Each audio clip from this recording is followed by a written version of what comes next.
રાજકોટના કણકોટ ગામના અન્ય એક વિસ્તારમાં દેખાયો દીપડો. ખેડૂતો દીપડે નજરે જોયાનું કહ્યું મીડિયા સમક્ષ. ગામમાં દીપડો દેખાતા ખેડૂતો અને ગ્રામજનોમાં છવાયો ભયનો માહોલ. 5 દિવસ પૂરા થવા છતાં વન વિભાગ દીપડાને પકડવા અસક્ષમ. ભરત ભરડવા સાથે રોહિત પોચાણી, રાજકોટ.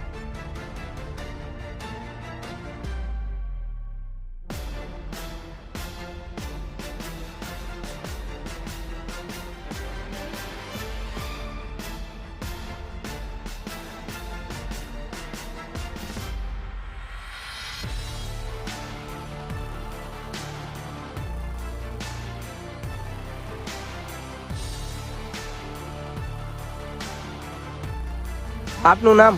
મારું નામ હિતેશ. ગઈકાલના રોજ આપણે તમારી વાડીની નજીક દીપડો દેખાણો તો શું કહેશો? અહીંયા લગી આવી ગયો હતો, પછી અમે તો ગેટ તો બંધ જ હતો, પછી અંદરથી અમે બંધ કરીને અંદર રૂમમાં બેસી ગયા હતા. આપને કેવો ડર લાગ્યો હતો દીપડાની જાણ થતા? દીપડાને ફોન આવ્યો તરત જ અમે તો રૂમમાં વહી ગયા. પછી અમે થોડીક વાર પછી ખોલ્યો, પણ પછી તો કઈ દેખાય નહીં. પછી તો આગળ બધે જોયું આગલામાં એમ તો ખોલીને. આશરે કેટલા વાગ્યાની આસપાસ આ દીપડો દેખાયો છે? 6:30 વાગ્યાની આડેગાળ. વન વિભાગની ટીમ અહીંયા હાજર હતી? હા, પછી તરત આવી હતી. ફોન કર્યો ને ગામમાં મેં, પછી ગામમાંથી એમને ફોન કરી દીધો વન વિભાગ વાળાને.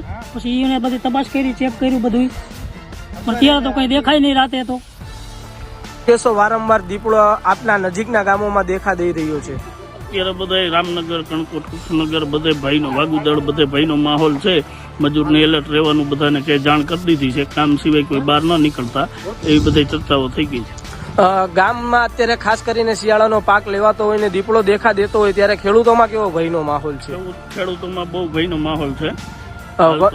વન વિભાગની ટીમ ગઈકાલના રોજ આવી હતી, તેમણે શું કામગીરી કરી? 3 દિવસથી આ વન વિભાગની ટીમ આટા મારે છે, પણ એ લોકો પૂરી મહેનત કરે છે, પણ કે એ લોકોને સગવડ મળતા નથી. ગ્રામ લોકોને આપ શું કહેશો આ દીપડાની દેખાને લઈને?